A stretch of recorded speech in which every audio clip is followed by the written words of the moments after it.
First time మా bench కి లాగా అయిందనమాట. ఒక్క అడ్డు వచ్చింది, బ్రేక్ వేసాను, టక్కుమని లేచిపోయింది. అది bad experience with my bench అనమాట ఇది. Hi hello welcome to Sushma Kiran. ఏంటి ఇలా ట్రెడిషనల్ గా రెడీ అయ్యానని అనుకుంటున్నారా? ఏం లేదండి, టెంపుల్ కి వెళ్తున్నాను.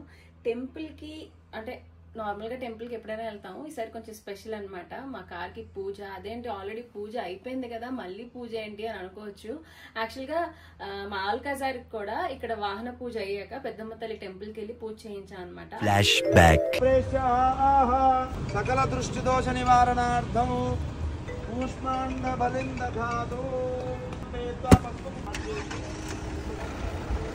అది బ్లాగ్ అయితే పెట్టలేదు కానీ, సో ఆ సెంటిమెంట్ తో ఈసారి కూడా బెంజ్ గారికి కూడా వెళ్ళి పూజ చేద్దాం అని అనుకుంటున్నాం. కానీ ఏదో ఒక పని, షూటింగ్ కానివ్వండి, లేకపోతే పీపీఎఫ్ అని అలా అలా అలా అలా అలా వెళ్ళడం అవ్వట్లేదు. ఈ మధ్య అయితే షూటింగ్స్ ఎలాగో లేవు. చిన్ని అయిపోయింది కాబట్టి మాకు కొంచెం గ్యాప్ దొరికింది అనమాట. సో గ్యాప్ దొరికింది కాబట్టి కంపల్సరీగా వెళ్దాము అని అయితే ఫిక్స్ అయ్యాము. రవి గారు కూడా రెడీ అవుతున్నారు కాబట్టి రెడీ అయిపోతున్నాను. ఇంకొకటి ఏంటి అని అంటే, ఇంకా బెంజ్ కార్ వాళ్ళకి చూపించడం వీళ్ళకి చూపించడం లేవు, మీరు ఇంకా ఎన్ని వ్లాగులు చేస్తారని కొంతమంది కామెంట్లు పెట్టారు. అంటే చూపించాల్సిన వాళ్ళకి అయితే చూపించేసాము. అదొక సరదా, గొప్ప అది ఏమి కాదు, కానీ మన అనుకున్న వాళ్ళకి చూపిస్తే అదొక హ్యాపీనెస్ కాబట్టి ఆల్రెడీ చాలా సార్లు చెప్పాను. అండ్ ఇంకొకటి, ఇప్పుడు మాకు చిన్ని అయిపోయింది, గ్యాప్ దొరికింది కాబట్టి ఒక్క వీడియో అయితే ఉంది, మా అమ్మ నాన్నకి చూపించాలి. అది ఎప్పుడు వెళ్తానో అనేది సూన్ వెళ్తా గ్యారంటీగా. బెంచ్ మీద వెళ్తే కనుక మా అమ్మ నాన్నకి బెంచ్ చూపించేది ఒక్కటి ఉంటుంది. ఎందుకంటే మా నాన్నగారు కూడా మా మామయ్య లాగే అనమాట, కష్టపడి వచ్చి. మా మమ్మీ ఒక గవర్నమెంట్ టీచర్, మా నాన్న ఒక సేల్స్ మ్యాన్ గా చేసి ఇంటే ఈ పొజిషన్ కి కూతురు వచ్చింది అని అంటే హ్యాపీ ఫీల్ అవుతారు కదా, వాళ్ళకి కూడా చూపించాలి కారు. సో అదొక్క వ్లాగ్ ఉంటుంది బెంచ్ చూపించే దాంట్లో. సో ప్రస్తుతానికి అయితే టెంపుల్ కి రెడీ అయిపోతే జడ అది వేసేసుకొని. రవి రెడీయా?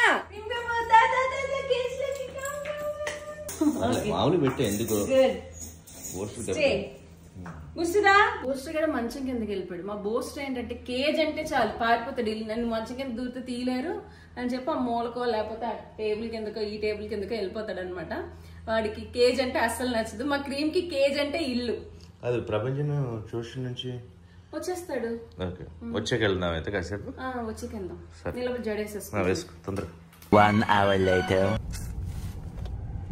కారు పూజ కూడా అవ్వకుండా నేను అదే అనుకుంటున్నా. ఏడుపు చెప్పాను కదా నీకు, కుక్క మనిషి కూడా కాదు. ఇప్పుడు ఎలా?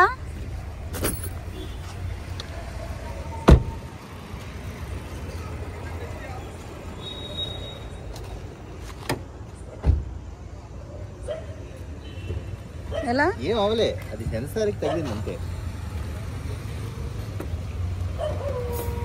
ఏ రవి ఆగు, అడుగు ఒకసారి అబ్బాయిని.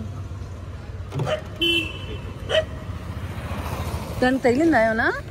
తగలలే, అది సెన్సార్ కి బ్రేక్ వేసాం కదా, ఏంటంటే సేఫ్టీ కేసు.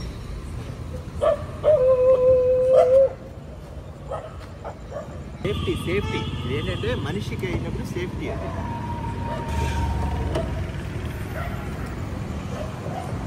క్లోజ్ అవ్వదా?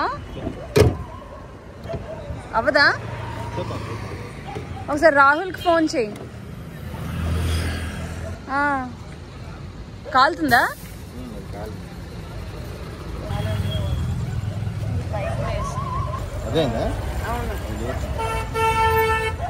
ఇది డౌనే ఉంది, కార్కి అవలేదు కానీ అది పైకి లేచింది. ఒకసారి ఫోన్ చేయాలి ఇలా అయ్యింది ఏంటి అని. వెళ్ళలే, ఇటు వెళ్ళలే, అటు నొక్కలేదు, ఇటే నొక్కాను. ఇటు కూడా నొక్కు. ఓహో అటు నొక్కు. ఇది క్లాత్ చున్నీ ఉంది, చున్నీతో నొక్కు రవి. ఫోన్ చేద్దాం, ఎందుకు వెళ్ళట్లే.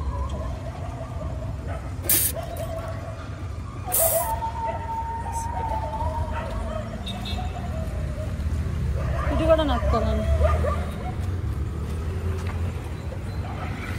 రాహుల్ చిన్నది ఏంటంటే చిన్న ప్రాబ్లం అయింది. ఇది నేను వెళ్తుంటే సడన్గా కుక్క అడ్డు వచ్చింది. కుక్క అడ్డు గాను ఈ మన బారెట్ ఉంటుంది కదా, అది పైకి లేచిపోయింది. అయితే నేను సైడ్లో కొన్ని పొలంలాగా లేచి అది నొక్కేసా, అంతే కదా. ఇప్పుడు మొదలైతే దిగలేదు, కొంచెం క్లాత్ పెట్టి దించాను. వెహికల్ రన్ అసలు యాక్సిడెంట్ అవ్వలేదు, కుక్క అడ్డు వచ్చింది, బ్రేక్ వేసాను, టక్మని లేచిపోయింది. అది బానెట్ పైకి లేపినా కూర్చోవట్లేదంటే 2 పుల్లలు సైడ్కి లేచాయి న్యూమాటిక్, వాటిని మాత్రం డౌన్ చేశాను. డౌన్ చేస్తే ఇప్పుడు కూర్చుంది. అంతే కదా, ఒకవేళ సింబల్ వస్తే మళ్ళీ తీసుకురావాలా ఇప్పుడు. నెంబర్ ప్లేట్ కూడా అడిగేస్తాను. నెంబర్ ప్లేట్ అయినా వచ్చిందా?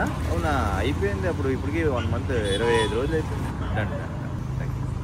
ఏంటంట యాక్చువల్గా ఇలా ఓపెన్ అయితే సర్వీస్ సెంటర్కి తీసుకురావాలి. సరే మీరు క్లోజ్ చేశారు కదా, ఒకవేళ అయినా క్లస్టర్లో సింబల్ వచ్చి ప్రాబ్లం చూపిస్తే రేపు సర్వీస్ సెంటర్కి తీసుకురావాల్సిందే. అదే బెంచ్.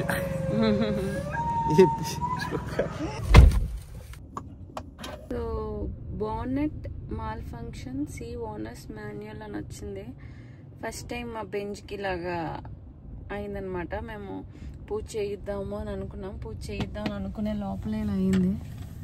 దిష్టి రేపు తీసుకెళ్ళాలి. అదే యాక్టివ్ బానెట్ మాల్ ఫంక్షన్ చూపించింది కదా, అందుకని రేపు ఎలాగా వెళ్ళాలి కాబట్టి మరి పూజ చేసుకుని వెళ్తాం. మాన్యువల్ చూడు, మాల్ ఫంక్షన్ ఓనర్స్ మాన్యువల్ ఏం రాసి ఉంటుంది అంటే సర్వీస్ సెంటర్ అని ఉంటుంది. ఓకే, ఏంటో ఇది ఫాల్స్ అలారం. ఇప్పుడు నేను అదే అంటున్నా, మీ కారు పర్ఫెక్ట్ అని మీరు అంటున్నారు, అసలు అక్కడ ఏం జరగకుండా బానెట్ లేచిందని నేను అంటున్నాను. ఒక స్క్రాచ్ కూడా పడలేదు దానికి. మీరు ఇన్సూరెన్స్ వాడాలంటున్నారండి. వన్స్ ఇన్సూరెన్స్ నేను వాడానంటే అది డ్యామేజ్ వెహికల్ కింద కన్సిడర్ అయిపోద్ది. అసలు ఏమి డ్యామేజ్ అవ్వకుండా, ఏమి యాక్సిడెంట్ అవ్వకుండా నాది ఎందుకు యాక్సిడెంట్ వెహికల్ లా కన్సిడర్ అవ్వాలండి? వెహికల్లో ఎవరికి సేఫ్టీ ఫీచర్? అది పెడెస్ట్రియన్ సేఫ్టీ ఫీచర్. అంటే మనం తగిలితే వాళ్ళకి ఏమి అవ్వకుండా ఉండాలి అని చెప్పి. మీరు మీ సైడే కాదు, మా సైడ్ కూడా వినాలి. ఈ రోజు కుక్క వచ్చింది, రేపు పిల్లి వస్తుంది, రేపు ఇంకో మీరు అన్నట్టుగా ఒక పంది వస్తుంది.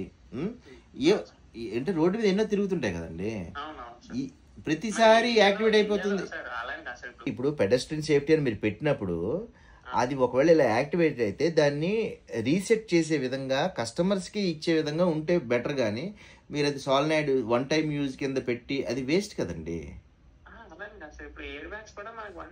ఎయిర్ బ్యాగ్ అనేది కాదండి, ఎయిర్ బ్యాగ్ అనేది అది మేజర్ ఇంపాక్ట్కి ఎయిర్ బ్యాగ్ ఓపెన్ అవుద్ది. ఇప్పుడు రేపు ఇలాగే చిన్న చిన్న వాటికి ఎయిర్ బ్యాగ్ ఓపెన్ అయిపోయింది అనుకోండి, అది ఏ విధంగా సేఫ్టీ? అది బెంచ్ కొనడం అంటే జస్ట్ కొనేసాం హ్యాపీగా వాడేసాం అంటే కాదండి. ఎందుకంటే బెంచ్కి ఎంత మెయింటెనెన్స్ ఉంటుందంటే నాకు నిన్నే ఎక్స్పీరియన్స్ అయింది.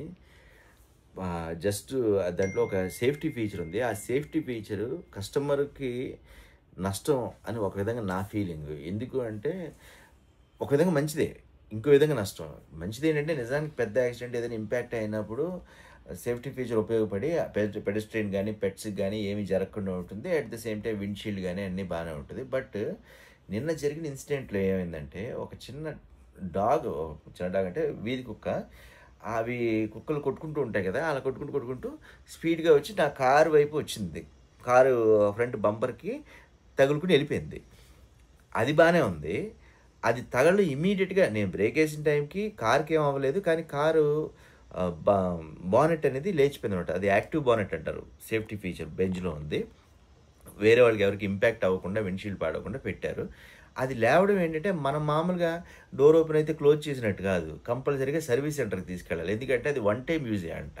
ఆ 1 time యూజ్ది ఇప్పుడు నేను మాట్లాడితే అది సేఫ్టీ ఫీచర్ అంటే 18,000 అవుతున్నారు. లేదు ఇన్సూరెన్స్లో కవర్ చేయండి. ఇన్సూరెన్స్లో కవర్ చేస్తే నాకు అది యాక్సిడెంట్ వెహికల్ కింద అయిపోద్ది కదా అంటున్నాను. అంటే మీకు యాక్సిడెంట్ అవ్వలేదండి, కానీ అది యాక్సిడెంట్ అయినట్టు కాదు, కానీ అది సేఫ్టీ ఫీచర్ అంటారు. ఇన్సూరెన్స్ పడితే కవర్ అవుద్ది అంటారు. అసలంతా ఒక కన్ఫ్యూజన్లో ఉంది.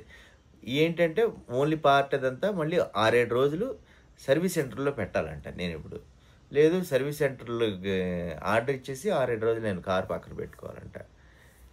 అంటే నాకు తెలిసి బెంజ్ అనేది ఎవరు వాడతారంటే ఒక కారు ఉంచేసుకుని 3-4 కార్ల తర్వాత ఓ బెంజ్ కారు ఉందనుకోండి, అది అలాగా దెబ్బలు తగిలినప్పుడు ఇలాగా 6-7 రోజులు పక్కన పెట్టేసి మిగిలిన కార్లు వాడుకుంటూ మళ్ళీ ఓకే అయిన తర్వాత మళ్ళీ సరదాగా తీయడానికి అన్నట్టుగా అయిపోయింది.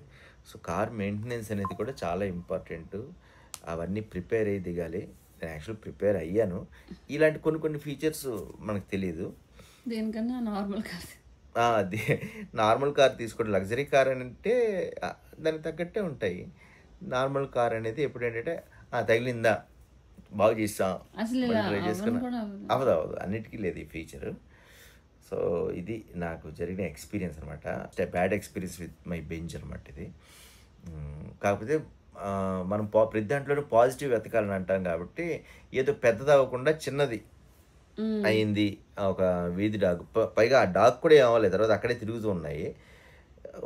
సో చిన్నదాంతో పోయింది, ఏదో దిష్టి పోయింది అంటారు కదా, అలా అనుకుని పాజిటివ్గా తీసుకోవడమే, అంతకన్నా చేసేది ఏం లేదు కాబట్టి.